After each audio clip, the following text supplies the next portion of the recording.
go to this thing. So this is something you don't mind throwing into the mud. No, definitely not. And this won't mind flicking mud in your face either. And it's still 3 kilos, probably 4. Oh yeah, this thing. Yeah, this is a bit The same weight, There's a different, bit of a different brick, isn't it? abilities. Yes. Yeah, it's got a bit of meat there. So for those that are not familiar to this kind of product, this is a 1.8 monster truck, 6S capable. That means it takes over 22 volts battery, Which is pretty mad. and it will go over 100 kilometers an hour. There is a wheelie bar at the back here because as you put the power down, this car will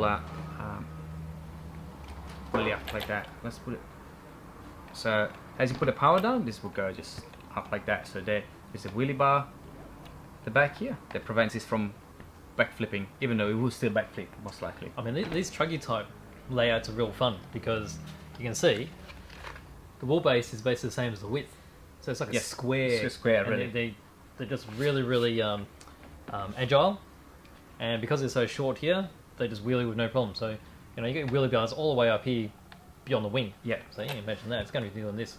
So just before Christmas we did a video on the Kronos, which is a similar type car, just a bit longer. Yes. And we put on 6S on it, and it was crazy. So the first time we went on the gas, I went a bit too hard, not even considering that, and the car did a complete backflip on the spot. So to get this car to reach the full potential, speed-wise, I think there's a little bit of setup to do, but it's going to be ultra fun.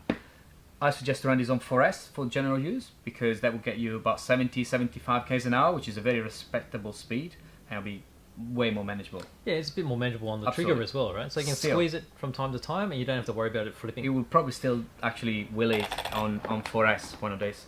So let's see some of the details actually. You see how strongly this is built. That's so quite clever how they've model. got this flat panel here. Yes. So this rests up against the body. Yeah. Because when you flip it over, I mean, thing's doing 120 kilometers an hour. You need a bit of extra support in the Correct. So center. that prevents some damage. Yep. So that's your big speed controller here. I think it's 160 Hobby wing base speed controller, so very reliable, water resistant. Yep. Big motor here. These cars have 3 differentials, so there is a center differential, the front, and down here the rear. Yep. So fully equipped, fully adjustable, suspension wise. Huge big ball shocks. Big shock tower, big shocks. Lots of So travel. you can see it there. I mean, that's really supple.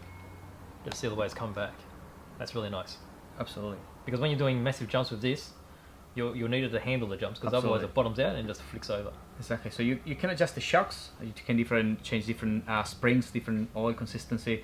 Very tunable. So good fun. Something different to what we presented earlier today.